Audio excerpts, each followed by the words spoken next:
Hey, welcome to the Magnificast short episode. This is what we're doing now. Every 2 weeks, a long episode comes out, and now every other week, a short episode comes out. We've basically been doing this already, but now, indicated by this introduction, we're doing it for real. So this short episode has a special guest, Josh Christianson. Josh, what's your Twitter handle? It's at Gnome Shamsky.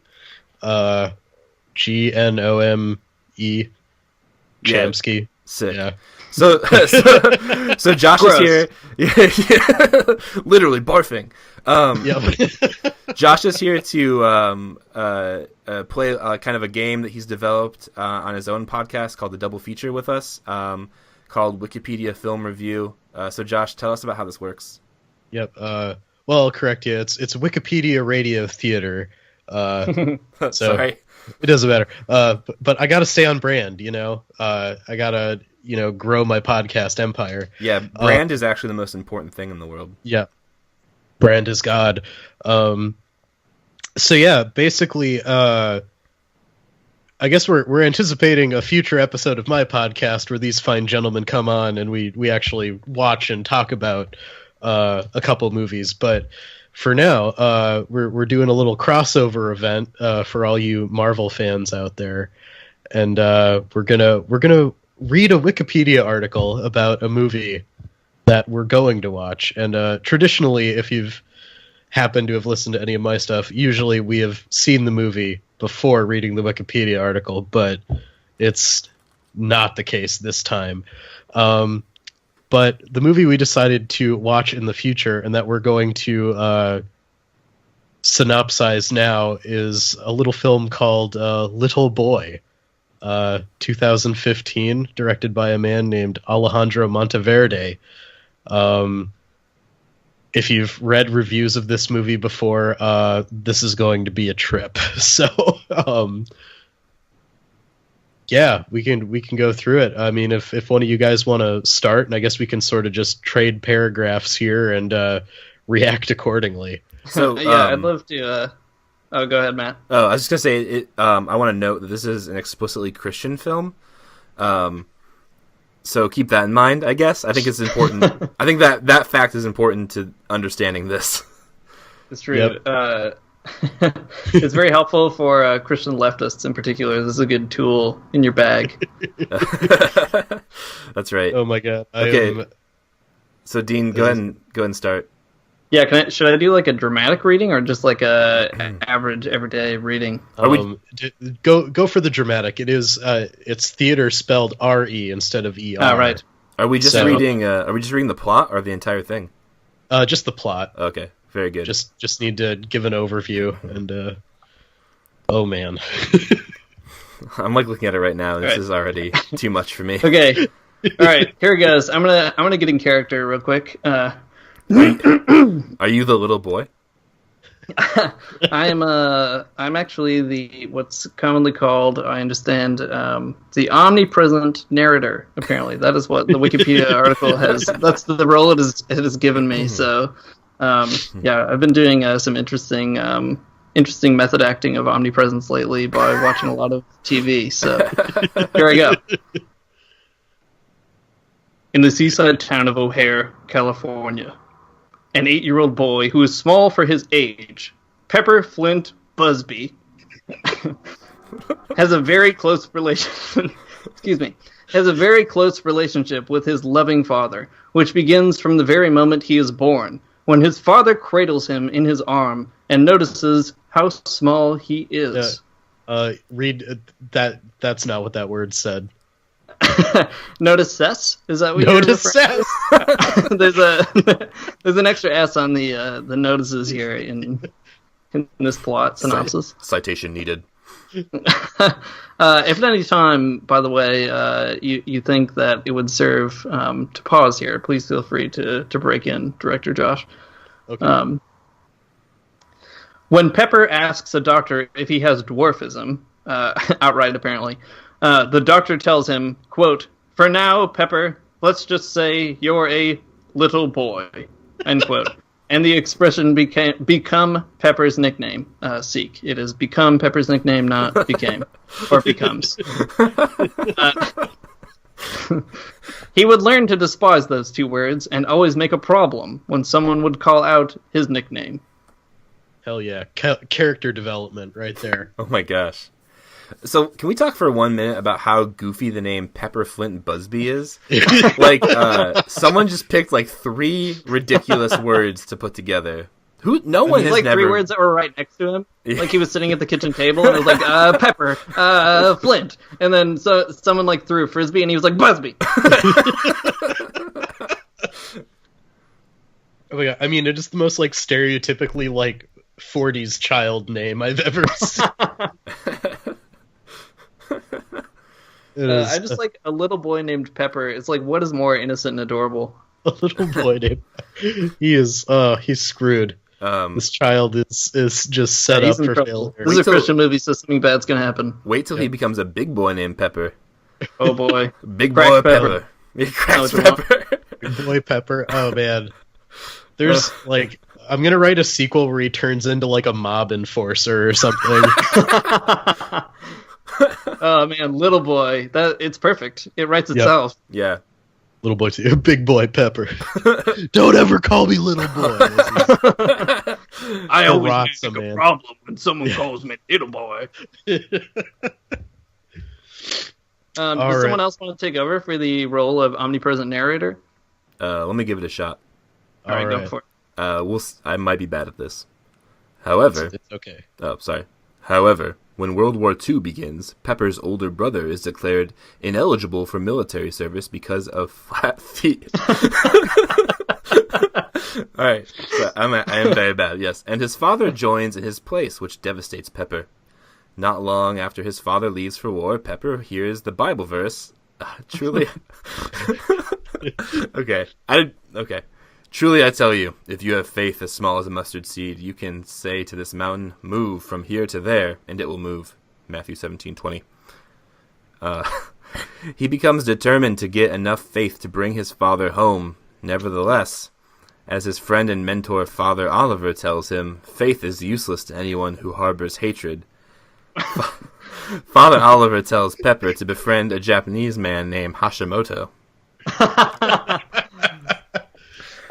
Flat feet disease. That's really I think that's why Trump didn't go to Vietnam. No, you're thinking of tiny hands disease. Weird small hands. It's related. Amateur doctor mistake. See, he couldn't get his hands around the gun, and he couldn't go shoot small Vietnamese children. I like how faith is sort of described here as if it were a superpower or like a psychic ability that one must like sort of cleanse oneself of hatred before they can sort of employ this ability. That's how you become a Jedi, I think. Oh, that's right. Clear your mind, etc. Clear your mind, and then you can move the spaceship out of the swamp. Oh my God! No, this is Yoda. This is actually the plot of Return of The Empire Strikes Back. Yeah, they didn't say this in the plot, but I assume that they find Father Oliver living in a swamp, just like for no reason. He's been, I don't know, his bishop like told him to get out of here, and there's a good montage where little boy Pepper has to carry around Father Oliver on his back. I also like that faith is like very quantitative. Yeah. Faith is small as mustard seed, whatever. But then he becomes determined to get enough faith to bring his father home. Like he's just like looking around, like I don't know, trying to see where he could get some more. Yeah, this definitely lends itself to some like video game development, like Little Boy the video game. You gotta like collect enough faith. Well, he's trying to get his faith level over 9,000. Yeah. I'm sorry. Oh man! Splice in over 9,000. Yeah, why not? Obviously, Dragon Ball Z reference. Obvious. I've never watched like a second of that show, but are you serious? Of course I know. I'm dead serious. Oh my God! I watched a lot of seconds. I've watched over 9,000 seconds. That's probably true. All right, so Josh, do you want to take over, or should Matt and I trade back here? What's the protocol? That's it. Well, I think it's my turn. Show us how it's done. So I'll be the hinge in this door. At first, the anti-Japanese sentiment Pepper has internalized, which has become prevalent in his society, makes him hesitant to follow this advice. But as he gets to know Hashimoto, he begins to value their friendship and learns from Hashimoto to stand up to those who bully him about his height. Father Oliver gave Pepper a list of tasks to complete.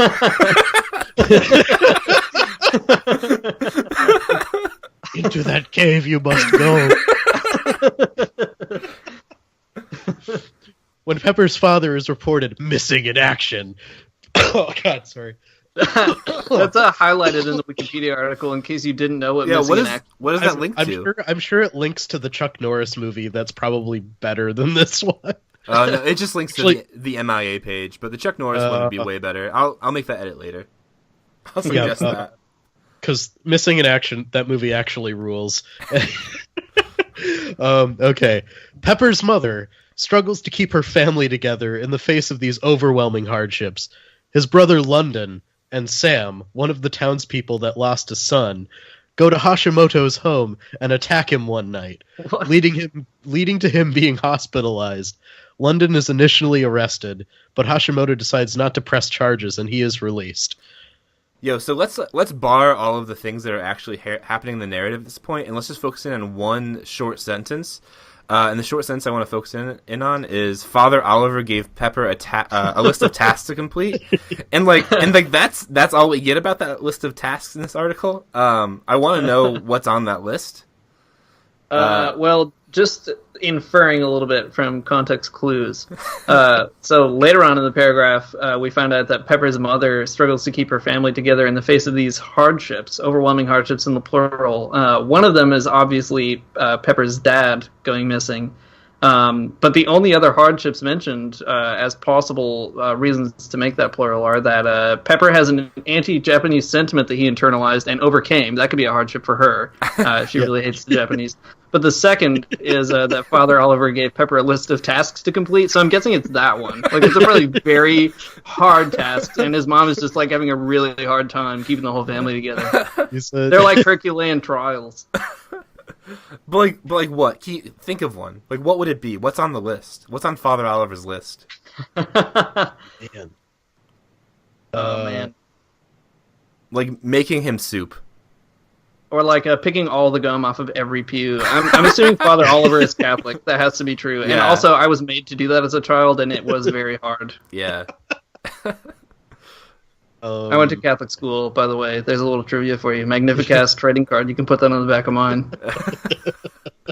Yeah, that's in the that's gonna be in the Patreon unlockable content. Is the trading cards.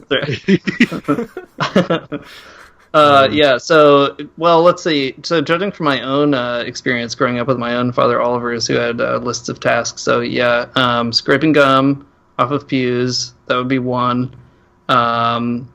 One time we had this Polish priest in my church, Father Art, who was like very, very old, like extremely old. And I was an altar server, and one of my responsibilities was to wake him up when he inevitably fell asleep, like right before when he was supposed to preside over the Eucharist, like within 2 minutes, like the hymn that gets sung, he's just like asleep. So that could be a task. Like Father Oliver might be like, "Listen, you got to wake up this old priest, or like no one's getting communion." Yeah. Okay. That's how I want the movie to go, at least. Oh, 100%. Oh man, there's a lot of racism in that. That paragraph. That it's anti-Japanese sentiment and not just racism. I'm telling. I'm very interested to see how it plays out. Yeah. I'll tell you one thing. Like, I've never ever seen a Christian start talking about race in a way that goes horribly wrong. That has never happened. It's always treated very sensitively with an awareness of the issues. Yep, that's right. I don't know. Are they going to mention internment camps even once? They're going to be like Sean Spicer. They're just like internment centers. Internment centers. Oh man, I'm surprised there hasn't been a White House statement about how the Japanese internment camps were actually good policy. They're like summer camps. Yeah, it's coming Yep. very soon. It'll happen for sure. within the next year.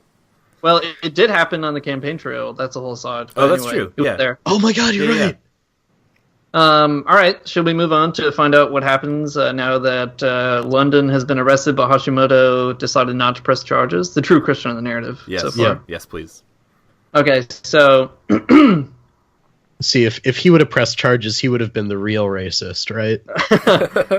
yeah, that's right. Reverse racism. Reverse racism. So here we go. An army representative brings the news that Pepper's father has been killed and is buried in the Philippines. Hashimoto goes to the memorial service at the O'Hare Cemetery to pay his respects. Pepper and Hashimoto sit on a bench and discuss their mutual losses of family and believing in something. Pepper goes back to the cemetery to visit his father's grave and place the list on top of his grave marker. Is it the Yeah, list that... The I list did of get that tasks. Oliver? Okay.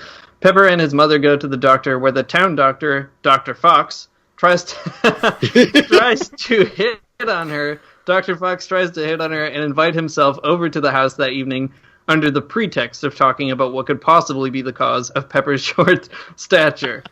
Oh my gosh. I gotta admit, I started reading this and I was like, "Oh, this isn't really going that great." But by the time I got to the end, it turns out there was a lot of meat in that paragraph. A lot of things Dr. to unpack. Fox. Dr. Fox certainly has some meat for Pepper's mom. So. Oh my god. Sorry, that was probably a little blue for this podcast. That's all right. It'll be all right. What a terrible idea, though. Hey, you know your son. I don't know. Just after like his dad died too. Yeah. Or just after this lady's widowed. Hey, I'm gonna use her mutant child to get some, as it were. Oh my god. That's a bold strat. It is. I'm about to blow your minds. I just want you, so do not read further down anywhere in this article. I just want you to guess, like, if you had to pick an actor who would play the role of Dr. Fox, like, who would come to mind for you? Chris Pratt. Let's narrow this down just a little bit. He did not star in Fight Club. He did not star in Independence Day. He did not star in Pretty Woman. I'm going to name some movies he did star in, and I want you to see if you can guess. He did star in the movie Grown Ups. He did star in the movie Hitch. He did star in the movie Pixels, which came out the same year. Oh, is this our good friend Kevin James? Oh my god, no. Yes, in fact it is. Kevin James, Paul Blart Mall Cop, is Dr. Fox. Yeah. What? Well, but this makes it make way more sense because Kevin James is actually irresistible as a man. Yeah, I mean, I watched King of Queens. So that strategy is very sound, I think. There's like nothing that could get in his way. Yeah, I can't think of a single Yeah, thing. I mean, like, he was TV married to Leah Remini, so. Yeah, there was some that. burning hot UPS passion in that show. Yeah, I like to imagine this actually as like Doug Heffernan, but like dressed up as Dr. Fox. So he's not a real doctor, which is also why he can't say the word dwarfism to little boy, and also why he would mislead Pepper's mom to think that they could have, like, I don't know, a discussion of what could possibly be the cause of his short stature. That seems like a Doug Heffernan plot. Like, this is before he met Carrie. Kevin James is also like the biggest name in this film too, I think. I think you're right. I wonder how he got suckered into being in this movie. don't Sweet know. dollar bills, my friend. Yeah, I Is it guess. Emily Watson, she's been in some shit. Come on. Are you saying that Kevin James is a bigger name than our boy Michael Rappaport? No, I guess that's like that's the exception, I suppose. No, dude, Tom Wilkinson, Biff Tannen is in this movie. Ooh, Oh. Toby. Oh no, never. That's a different Tom. Tom Wilkinson. Oh, it's the Tom Wilkinson who played Lyndon Johnson in Selma, and he's been in a ton of other stuff. That's awesome. But did you miss that I just said Toby Huss is in this movie? An actor best known for his role in the Nickelodeon series The Adventures of Pete and Pete. Oh wait. Dude, Who was he in Toby Pete? Huss? It was not Pete. It was also not Pete. Okay. Uh, There's not even a picture of him on his Wikipedia page. he played Artie, the strongest man in the world. Oh, wow. Well, he's doing well for himself. Actually, Yeah, I guess so. he rules in *Halt and Catch Fire*, Oh, yeah. the That's computer show. That's a very good show. It's insanely good. Toby Huss, great man. Sorry he had to be in this movie. As one Colonel Bob. Colonel Bob. That's good. Yeah, that's probably a good fit. Can we talk about how pathetically sad it is that the main character of the film does not have his own Wikipedia page? Jacob Salvati, this is his breakout role. Sorry, he doesn't have a Wikipedia page yet. Exactly. Like in the credits it says, and introducing Jacob Salvati. Okay. So any other nuggets in this paragraph? Because one of them I feel like is maybe that, so Pepper goes back to the cemetery to visit his dad's grave and place the list on top of his grave marker. Intrigue. I really want to know what's on this list now. It seems very, very important. Are the tasks completed? We don't know. And what's the significance of the list on his father's grave marker? I mean, if I remember correctly, Father Oliver wrote the list. So like, what connection does this have to his dad at all? Also, we don't know. It was the. So I think it has something to do with him getting his faith level high enough to bring his dad back from the war. Oh no! And so the tasks are those are like his fetch quests to level up. So he's got to man. kill some rats and bring back their pelts, Father Oliver. Five pelts. He's got to get a necklace from his mother's jewelry box and bring it back to Father Oliver 10 for some reason. No, he's got to bring the necklace to Dr. Fox. That's the quest giver Dr. for Fox the mom's necklace quest. Seems like someone you shouldn't visit alone when your nickname is Little Boy.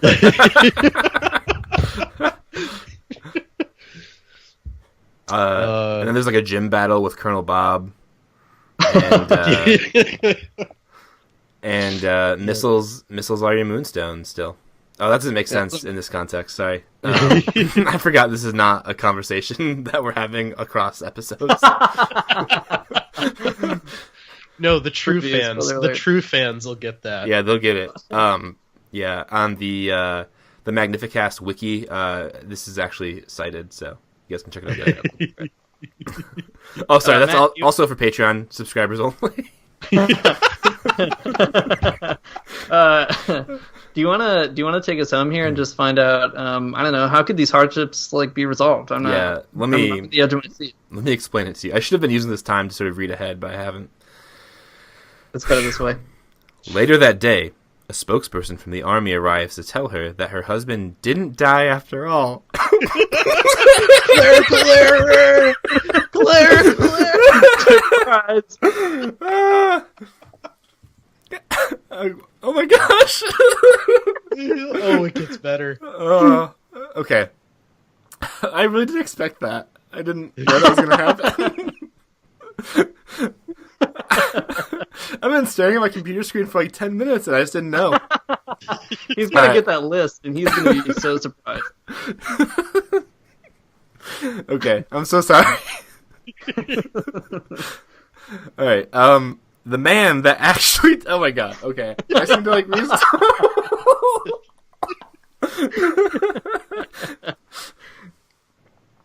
having a hard time. Okay. The man that actually died had stolen Pepper's father's boots with his dog tags attached to the laces. When he fell after being shot. So, oh my god, hang on, let me start the sentence over because it's just taking a real turn. Okay, I'm going to start the entire paragraph over. Later that day, a spokesperson from the army arrives to tell her that her husband didn't die after all. The man that actually died had stolen Pepper's father's boots and his dog tags attached to the laces when he fell after being shot, so he was misidentified as Pepper's father. The family leaves town to visit James in the hospital. I think that James is the father's name. And Pepper takes him the boots that James had been eyeing for some time, which Pepper bought for him. James is the father. I'm very confused. Yeah, it's a different James who wants a completely different pair of boots. No, it is James Busby, that's played by Michael Rappaport. Well, then what?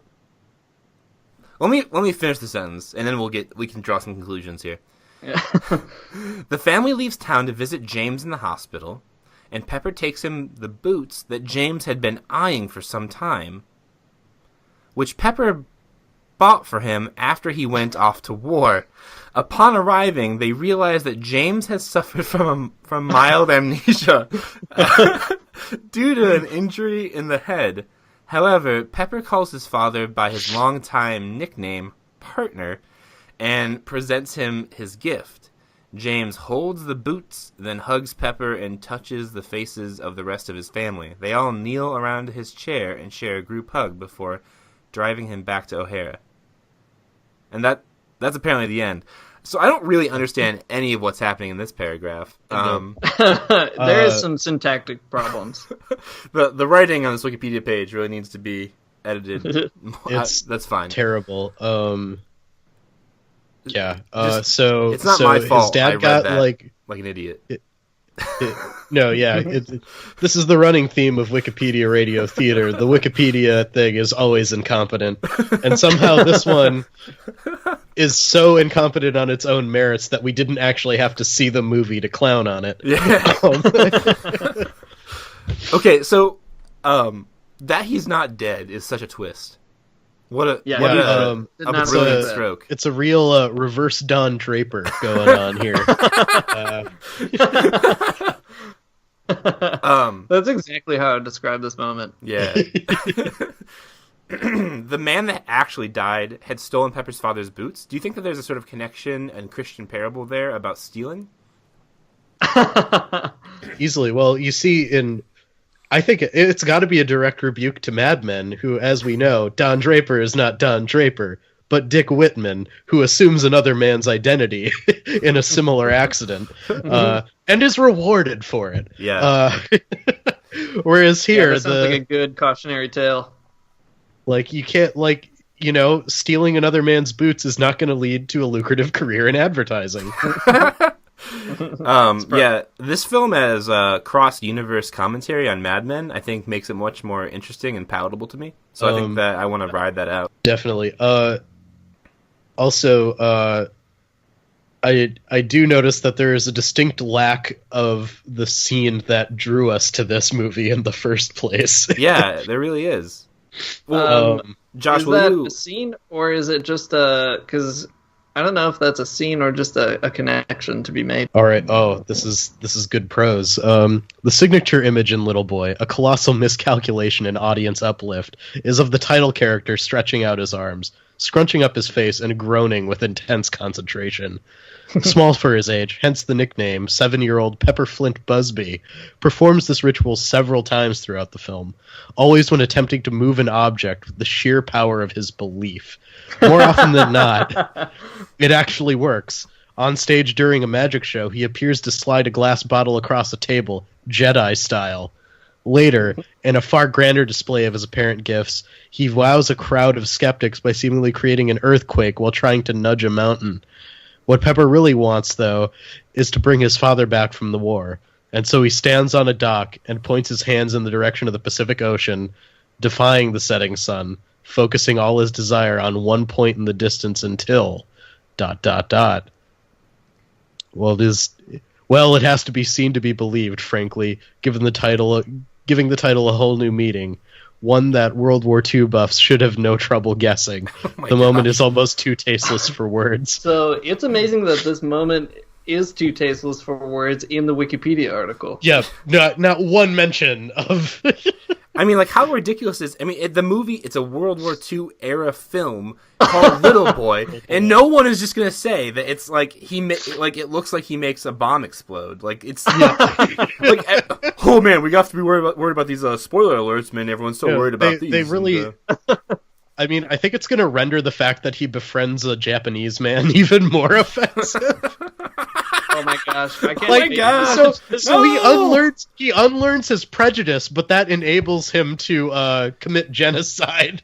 So let's be really explicit here. So he goes to the dock.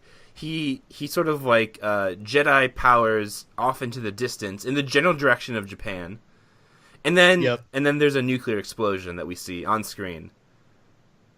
Yeah. Do we see it on screen, or is it like just sort of I don't know, gestured? I guess we don't know. It's in the trailer. Yeah, it's in the trailer. That's all I can say. It's in the trailer. Oh my gosh! Oh, man, I'm gonna watch the trailer right now and react on mic. Please, please do. But that's the like. It seems like that should be like the biggest plot point. That like then he feels guilty for killing so many people. Like. It should really be the end of Ender's Game, right? I mean, Christianity is nothing if it's not like guilt tripping people. So like, come on, like he should feel directly responsible for this. I don't know, man. It's greater good. Greater good. All right, guys. I'm just gonna mark you guys down as pro nuclear war. In my the Magnificast scorecard, which is only available to people who subscribe to the Patreon account. Yeah, that's very important. Also important that people subscribe so they hold us accountable here. Yeah, that's right. There needs to be a loop. Okay, so it's Kevin James who says "little boy." Oh my gosh! I don't know why. It's Kevin James as Dr. Fox. Kevin James is. I don't know. I guess you're just a little boy. Let's see. Boring. He moves a glass bottle. Boring. Jedi mind trick.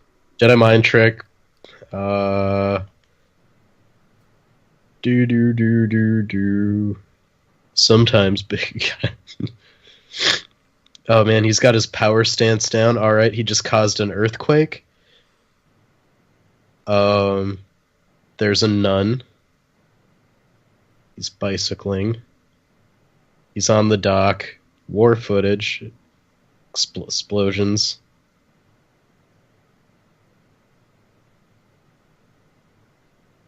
Okay, so there is war footage, but there's no mushroom cloud. Oh, really? Maybe I was confused. That's likely. It's okay. I think it's super implied though. That's how it feels in these reviews, at least. Yep.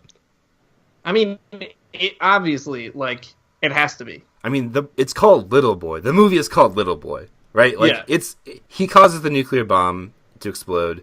It's all his fault, and God helped or something. Like, if Little Boy is still alive, he should be turned over to the Japanese. Oh my gosh! As a big boy. Big boy Pepper. Only big boys can be tried as big boys.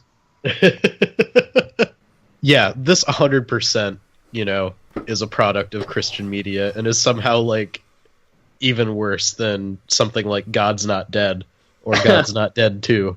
Final thoughts on Little Boy, having never seen the film, having pieced this thing together from Wikipedia and some help from the AV Club. I would say, I don't know, solid like 7 out of 10, mostly because of Kevin James' performance. Yep.